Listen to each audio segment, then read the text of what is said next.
Magandang gabi po, Sir Misterio, at sa lahat ng nakikinig sa inyo ngayon.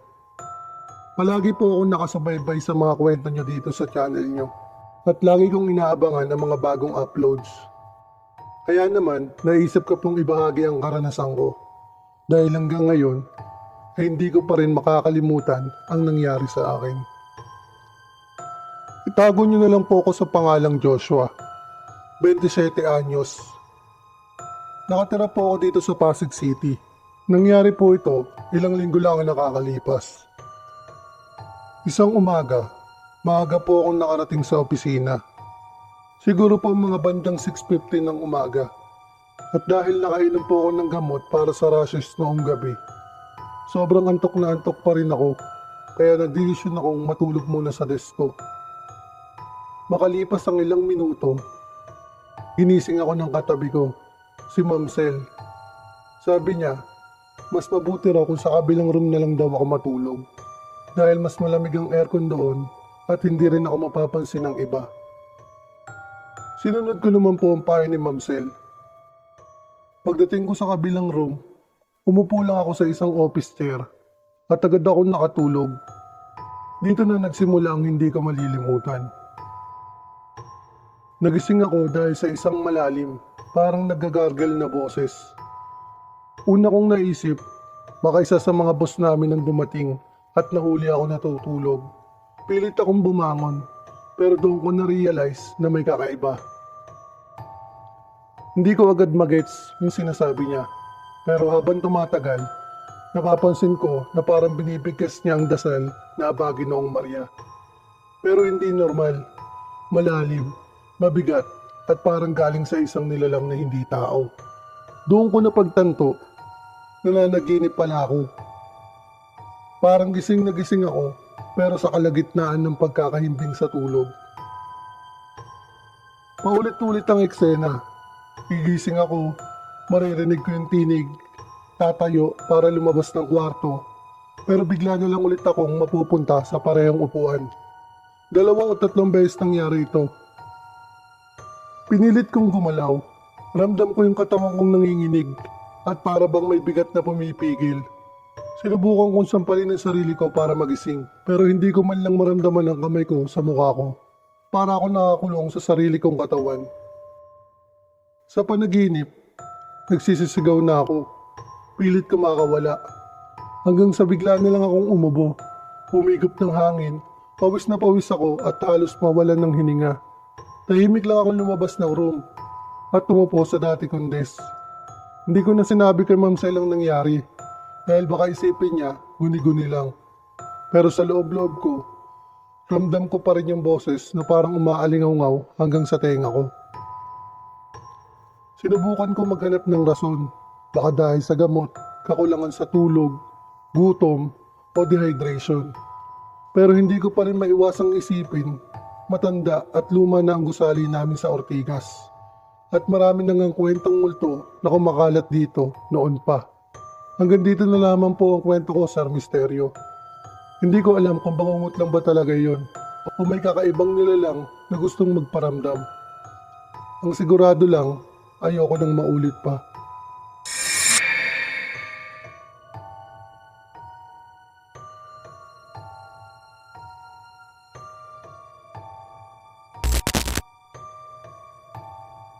Magandang araw po sa lahat ng mga nakikinig. At ganoon din po sa inyo, Sir Misterio.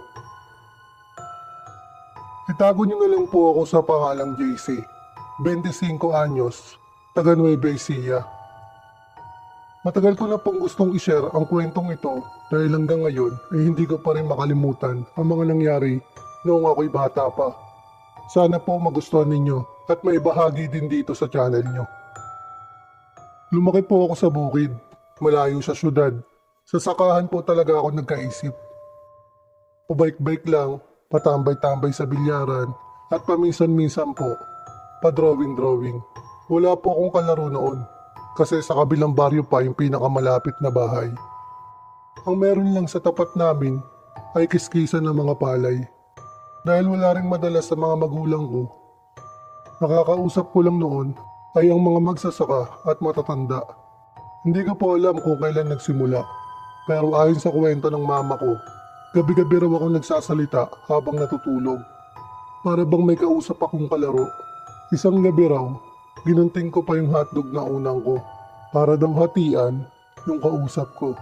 Hindi ko po makakalimutan ng una na yun, na halos maputol na sa gitna at tinahina lang ng mama ko. Ang mas kinilabutan sila ay nang isang gabi, narinig daw nila akong nagsasalita ng ganito. Sige mamaya, sasama ako sa'yo. Hintayin lang natin makatulog sila mama. Doon na sila kinabahan, kaya dinala ako sa albularyo. Pagdating namin doon, nagtawas ang albularyo gamit ang kandila. Ayon sa kanya, may nagkagusto raw na isang elemento sa akin. So hugis ng natunaw na kandila, nakita raw niya ang itsura nito. Naka-ponytail, nakatagilid, at mahilig ba o takot sa kulay pula. Hindi ko na rin po matandaan kung alin dito. Basta po, malinaw pa rin sa isip ko ang sinabi ng albularyo. May elemento raw na sumusunod sa akin. Pagkatapos po magtawas ng albularyo, gumawa siya ng parang anting-anting. Isinulat niya ito sa isang maliit na papel gamit ang mga salitang Latin. Hindi ko po alam yung eksaktong nakasulat dito, pero nakita ko po siyang nagsusulat sa isang kapirasong papel. Tapos ipinalagay niya sa mama ko na ibinalot iyon sa pulang tela. Habang lumalaki ako, lagi nga pong nakapardible sa damit ko yung kulay pulang tela. Hindi ko na po matandaan kung kailan ko ito inubad, pero hanggang ngayon, malinis pa rin sa alaala kong nangyari. At minsan, naiisip ko, paano kaya kung hindi nila ako dinala sa albularyo? Hanggang dito na lang po ang kwento ng karanasan ko, Sir Misterio. Muli po, ako si JC, 25 anyos, taga Nueva Ecija. Maraming salamat po, Sir Misterio, kung may sasama ninyo ito sa inyong channel.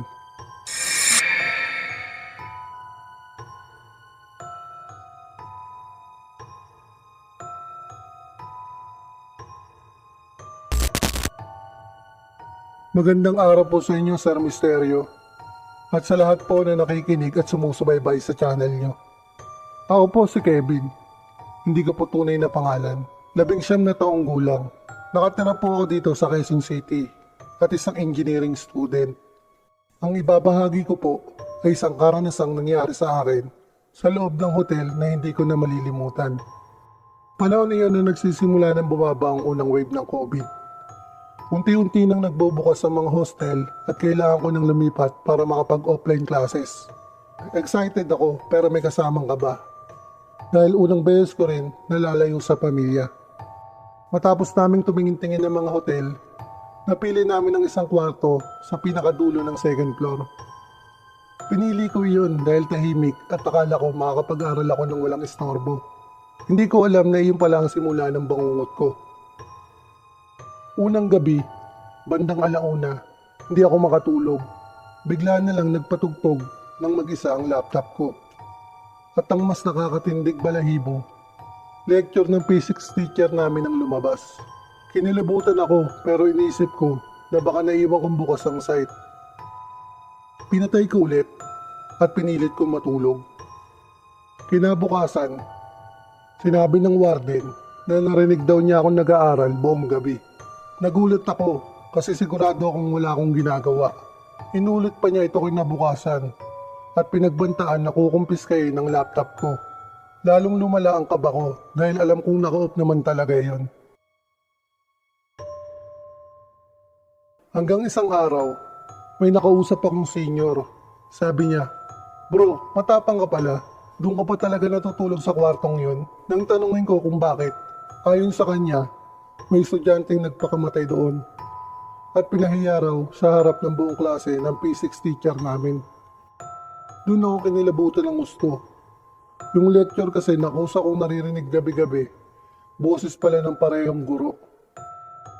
Lumipas ang mga gabi at palala ng palala ang mga ingay. May kumakatok mula sa ilalim ng kama. May malalakas na pagbaksak ng pinto ng banyo.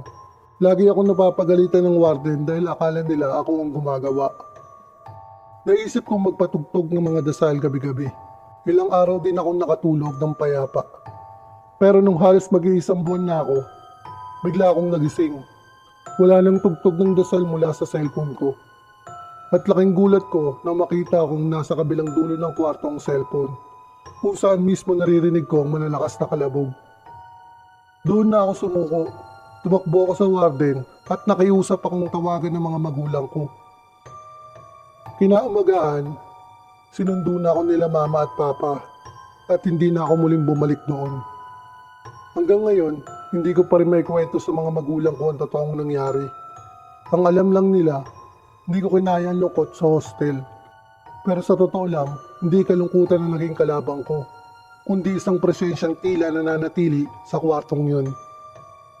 Ito po ang kwento ko, isang karanasang nagpapaalala na may mga silid na mas mabuting manatiling bakante dahil may mga naunang naninirahan dito. Maraming salamat po, Sir Misterio. Sana po maibahagi niyo po ito sa iyong channel.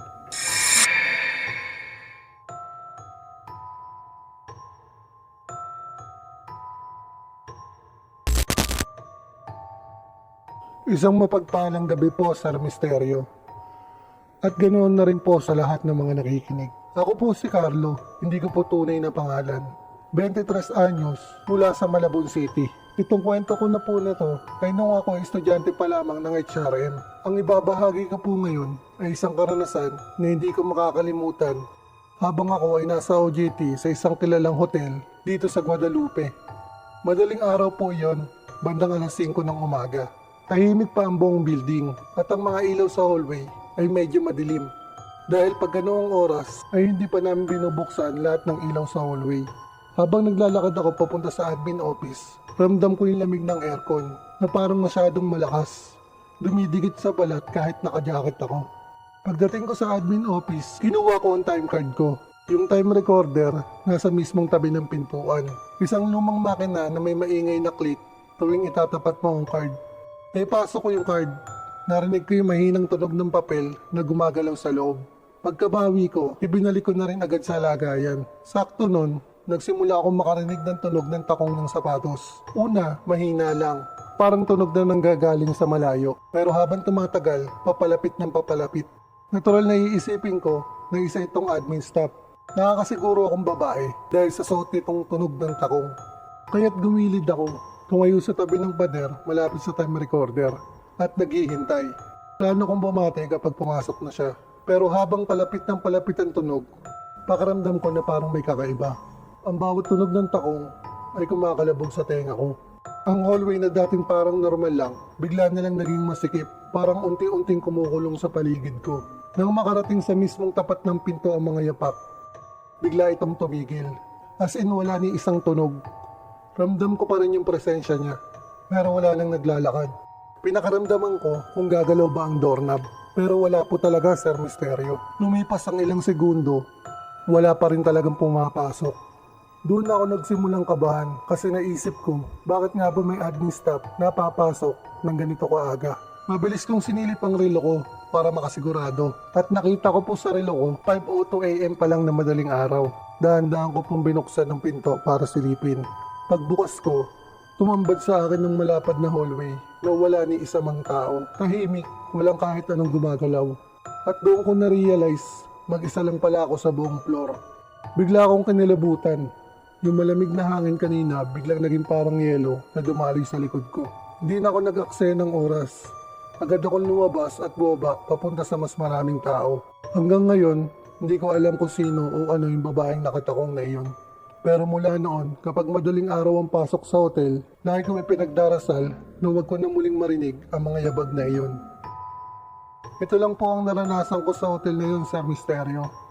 Sana po ay mabasa nyo at may bahagi rin po sa lahat ng mga nakikinig. Maraming salamat po.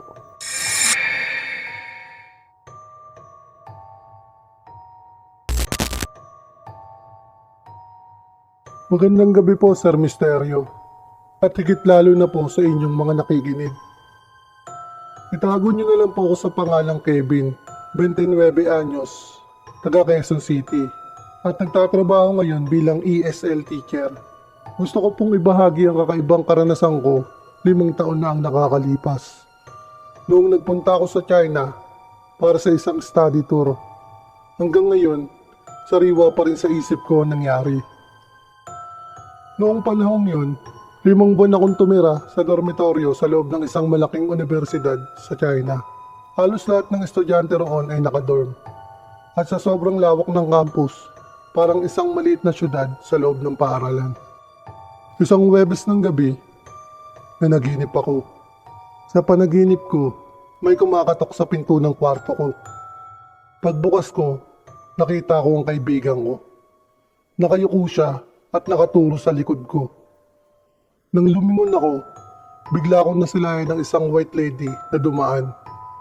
Hindi ko nakita ang mukha niya, pero malinaw na malinaw sa akin na may dugo ang damit niya. Kinabukasan, hindi ko na masyadong inisip ang panaginip. Sanay naman kasi ako na managinip ng kung ano-anong nakakatakot, kaya binaliwala ko na lang. Wala rin akong pinagkwentuhan kahit kanino. Dumating ang Biyernes ng gabi. Nagkaroon kami ng night out ng barkada. Pagkatapos, hinatid muna namin ang mga babae sa dorm nila. Habang naghihintay kami sa labas, napansin ko yung kaibigan ko. Yung parehong kaibigan na nakita ko sa panaginip. Nakatitig siya sa isang malaking puno malapit sa dorm ng mga babae. Bigla niya akong tinawag. Paglapit ko, nakita kong nakayuko siya at nakaturo. Eksaktong-eksakto sa panaginip ko. Kinilabutan ako, lalo na't sinabi niya sa akin na may nakaputing babae raw na nakikita niya sa puno. Pero ako, wala akong makita kahit anino. Kinabukasan, Sabado ng umaga, nagkita ulit kami. Tinanong niya ako kung nakita ko raw ba talaga yung babae. Doon ko lang naalala ang napanaginipan ko noong Huwebes. At ang nangyari noong Biyernes ng gabi, magkapareho. Para mas malinawan, lumapit kami sa isa naming kakilala na may third eye. Hinawakan niya ang mga kamay namin at pagkatapos ng ilang sandali, sinabi niya ang mga nangyari sa amin nung Huwebes at saka ng Biyernes. Ang babaeng nakaputi daw ay nagpapakita sa magkaibang oras. Una sa aking panaginip at sunod sa kanya sa puno. Hanggang ngayon, hindi ko pa rin may paliwanag kung coincidence lang ba ito o totoo lang ang sinasabi ng kaibigan naming may third eye. Pero isa lang ang sigurado, hindi ko makakalimutan ang gabing yun. Maraming salamat po Sir Misterio sa pagbasa ng kwento ko.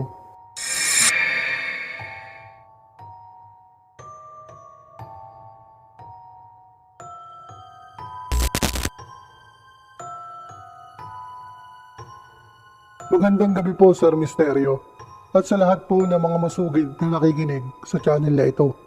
Itago niyo na lang po ako sa pangalang Idel, taga Marikina City. At ngayon po ay isang physical therapist.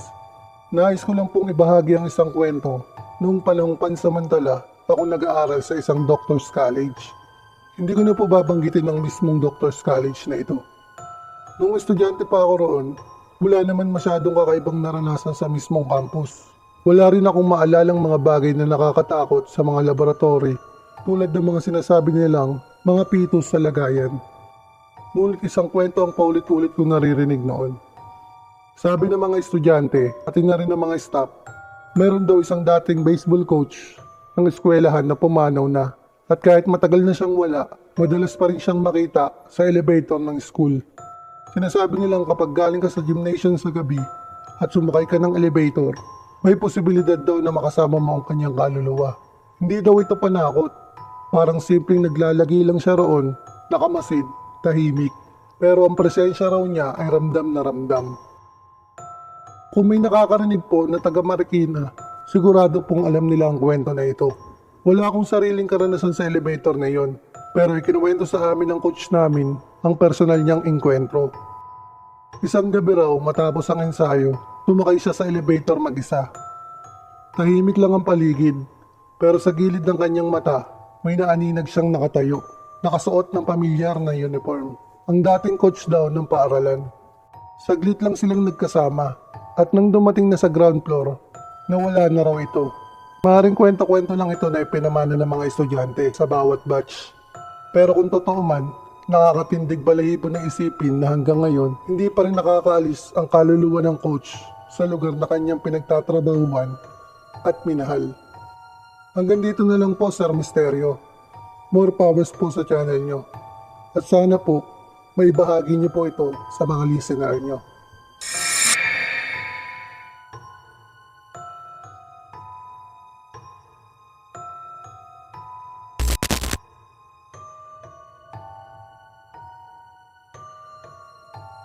Magandang gabi po sa lahat na nakikinig sa channel na ito. At sa inyo na rin po, Sir Misterio. Itago nyo na lang po ako sa pangalang Raymond, 32 anyos, mula sa Mandaluyong City at isang office employee. Mahilig po akong makinig sa mga kwentong kababalaghan, lalo na kung tungkol sa mga taong may third eye. Pero minsan, hindi lang pala basta kwento ang maririnig mo. Ito po ay totoong karanasan ng mga taong malalapit sa akin. Una kong natatandaan ay nangyari sa isang inuman sa bahay ng kaibigan ko. Isa sa mga bisita niya ang nagpaalam na gagamit ng banyo sa itaas. Pagbaba niya, nanlilisik ang mata at halatang nagulat. Sabi niya, dumaan daw siya sa isang kwarto na punong-puno ng natutulog na tao sa kama. Kaya kinailangan niya maglakad ng dahan-dahan para hindi sila magising. Ang hindi niya alam, wala talaga natutulog doon. At hindi rin sinabi ng kaibigan ko na wala namang ibang tao sa kwarto na iyon. May isa pa akong kakilala na mas kakaiba. Sabi ng mga katrabaho niya, madalas siyang nakikita sa opisina kahit hindi pa naman siya dumarating. Kapag kinakausap nila, tahimik lang, walang imik at biglang mawawala.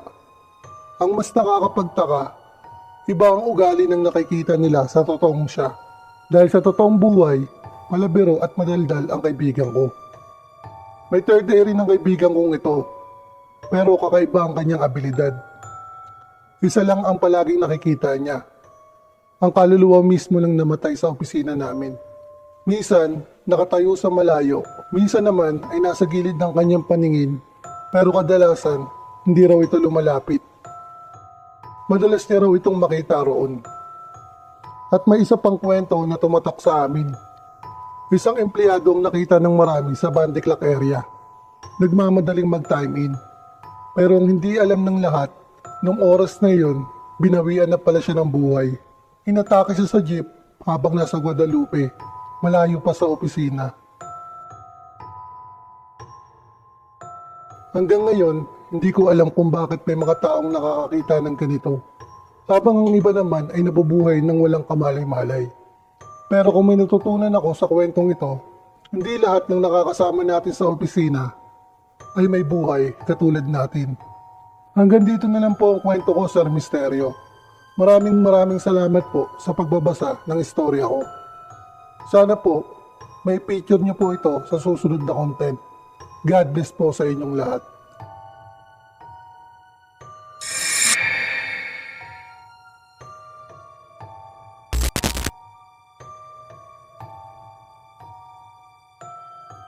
Magandang gabi po sa lahat na nakikinig. At higit lalo na po sa inyo, Sir Misterio. Ako po si Mark, hindi ko po tunay na pangalan. 21 anyos, taga Caloocan, at kasalukuyang isang college student. Ang ibabahagi ko po ay hindi tungkol sa multo o engkanto. Pero isa itong tunay na karanasang nakakatindig balahibo. Isang gabing muntik na akong maging biktima ng modus. Bandang alas 7 ng gabi, nasa SM Taxi Bay ako. Naghihintay ng masasakyan pa uwi. Medyo mahaba ang pila, kaya nag-aatubili na rin akong makauwi agad. Biglang may isang lalaking mukhang kahina-hinala ang lumapit sa akin. Tinanong niya kung alam ko na ba ang tungkol sa isang babae na binugbog daw sa parehong lugar kaninang madaling araw. Kamag-anak niya raw yung nabiktima, pamangkin niya. Nagulat ako, pero ang mas ikinabahala ko, sabi niya na ayon sa mga saksi, mga lalaking naka-uniform daw ang kasama ng babae. At sakto naman, naka-school uniform ako, red flag ka agad. Sinabi niyang kailangan daw akong sumama para ipa-ID ako. Doon lang ako kinabahan, pangalawang red flag. Habang kinakausap niya ako, bigla niya kinausap ang isang passerby. Laking gulat ko nung pumayag agad yung tao na sumama sa kanya. Ako naman, mariing tumanggi. Ramdam ko na bumilis ang tibok ng puso ko. Halos atakihin ako ng nerbiyos. Pilit kong ilinadahilan na busy ako at kailangan ko nang umuwi. Pero ang problema, sobrang haba ng pila at wala ni isang taxi ang dumarating. Pinipilit niya pa rin akong sumama kahit ilang beses ko nang sinasabi na hindi ako nandoon nung insidente. Nakahinga ako ng maluwag nang may isang taxi na ang dumating. Kaagad ako lumapit at sinabing pauwi ako. Pagpanik ko sa taxi, napansin kong mula sa malayo, nakatingin pa rin sa akin yung dalawang lalaki. Habang nasa taxi, ikinukwento ko sa driver ang nangyari. Pero parang wala lang iyon sa kanya. Naging sobrang paranoid pa nga ako. Iniisip ko na baka kasabot din siya ng mga lalaki kanina. Pero salamat sa Diyos, hindi naman. Nakauwi ako ng ligtas. Hanggang ngayon, naiisip ko pa rin kung anong posibleng nangyari kung napilitan akong sumama sa kanila.